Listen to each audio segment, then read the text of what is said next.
There's black, there's colored, there's white in one place, enjoying because of one thing, it's football. And we're all enjoying that.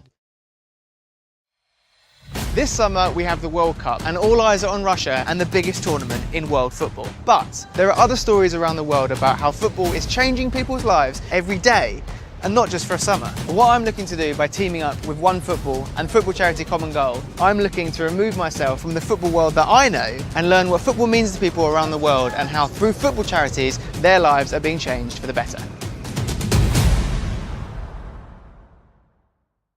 Welcome to the next location of our journey, Cape Town, South Africa.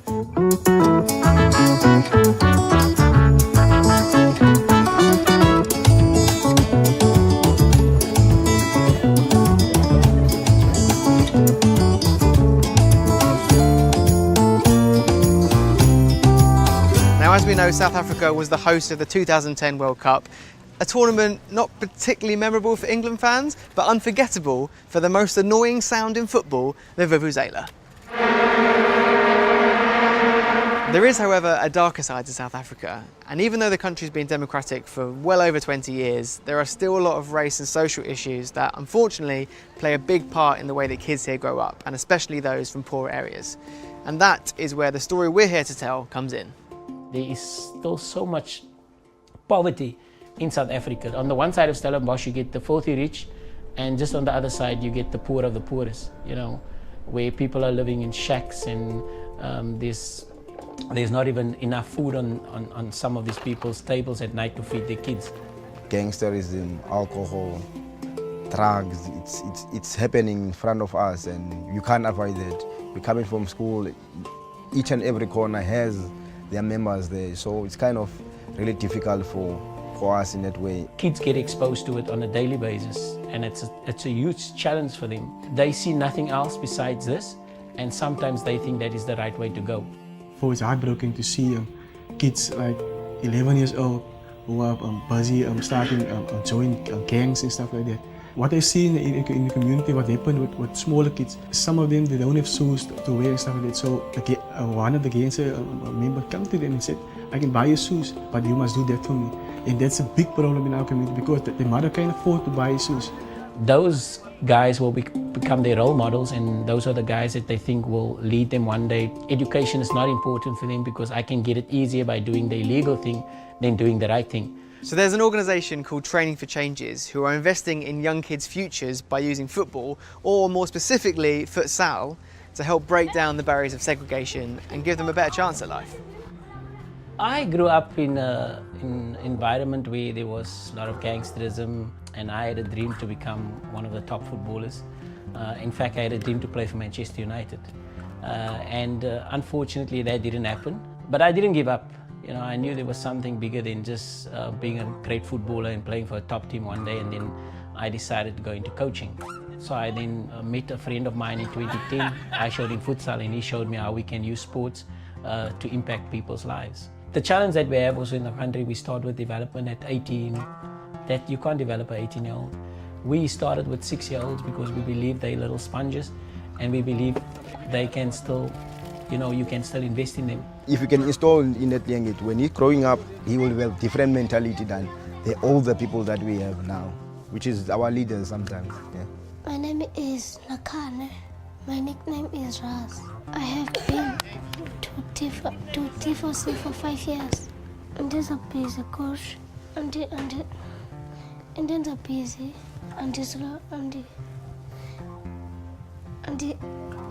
can do me. People want to be followers, you know, and there's so little leaders that we have.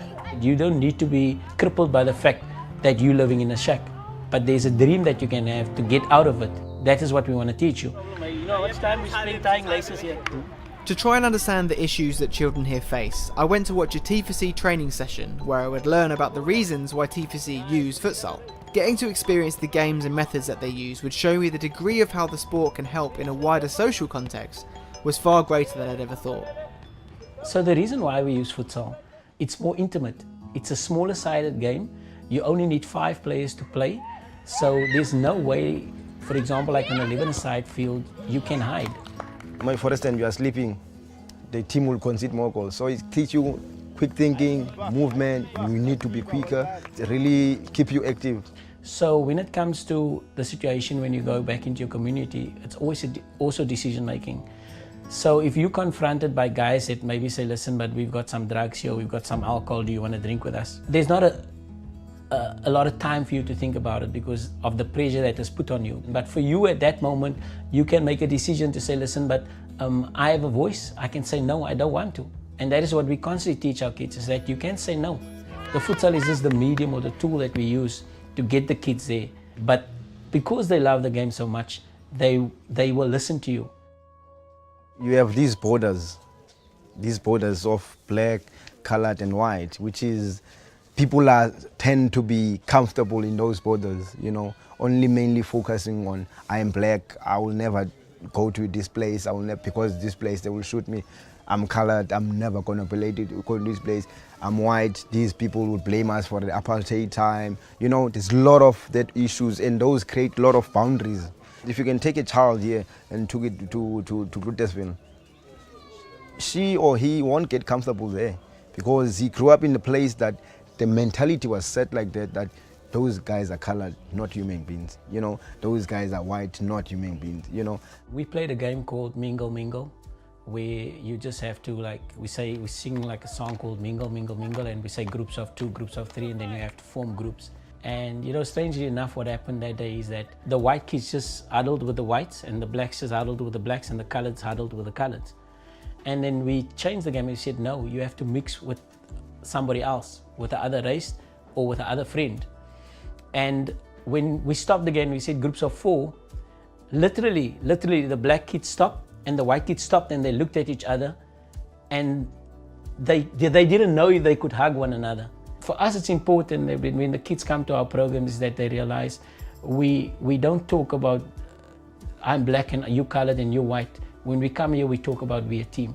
So what we do normally is we have a game to break the barriers of all those things, is where we form little squares where you can only play in your own area at that time. The first wall will present in community, which will be speaking mostly about black people, and then the other one will be speaking mostly about the colored areas, and the other one will be speaking mostly about white areas. So you're making different races. So it's kind of difficult for them to receive the ball because they are staying in their own zone, and the ball must move. The ball must move. So you ask them that question, what were the challenges, how did they feel, and their reactions about that. So how does this relate to everyday life? You being trapped in one section, can you go anywhere? So how does that make you feel? Disappointed, bad.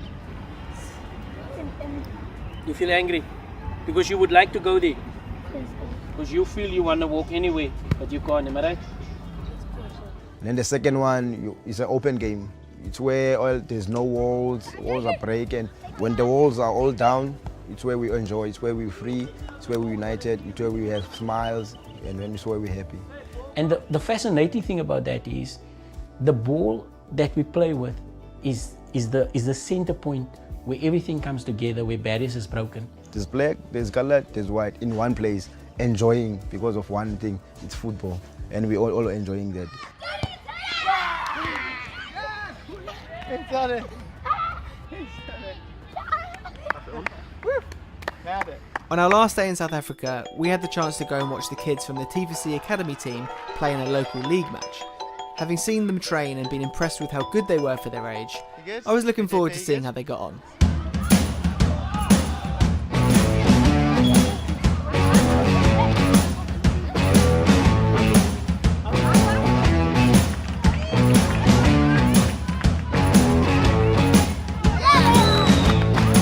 We're off the mark, 1-0 to T4C.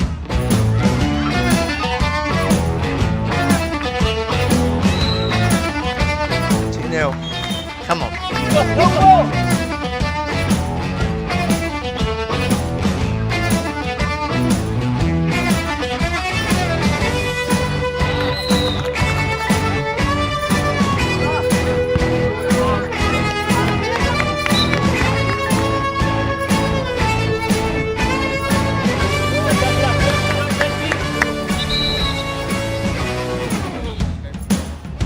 done. Great work, Keith. Super.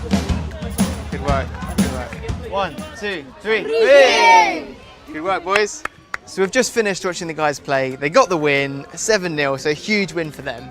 And I've got to be honest, I was pretty taken back by the level of football, the standard that they were playing, especially at the age group that they're playing in. They were fearless. They were selfless in front of goal. They were working hard. And it made me think about the sort of environment that these kids are coming from. It requires them to be tough. And what Quinton is doing as their coach is he's nurturing that and he's developing that and making them disciplined on the pitch and off the pitch. So I really wish the best for these guys, and I hope they go on to bigger and better things, because what T4C are doing for them, amazing. They were 6 years old when we got them. Now you can see how they've developed with us, because we journeyed with them for the past 3-4 years, and the values that we installed and the games that we taught them and the life skills that we taught them, you see it manifest in their lives now. He interact with different cultures and stuff, and you can see it in his game as well, because he's playing now for each other. It's not only him as well, it's for the team as well, so it's a team play.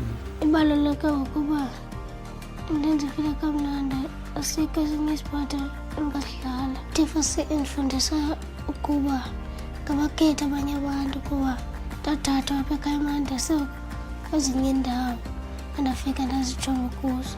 Training4changeS don't have a lot of sponsors and stuff, but what they do for kids is massive. It's really, I feel so grateful for them. We're not changing the world, but we're trying to impact the kids that we work with. And if they can one day impact somebody else's life by what we taught them, that for us will be the ultimate. So we've come to the end of our time here in South Africa. Another amazing story about how football is helping to change people's lives. And what's been particularly great about this one is that I feel like I've actually had the chance to witness the work that T4C are doing and actually see the change. What they're trying to do is make these kids better rounded people, give them a clearer understanding of how people can be equal, how they don't need to feel restricted to who they can play football with or who they can hang out with, not to feel constrained that they can't hang out with people from this town or people of this religion or people of this ethnicity. And it's these lessons that are allowing these kids to be able to have higher aspirations, to want more and achieve more and live in a more enjoyable, equal society. And that message is fundamental for kids in this country.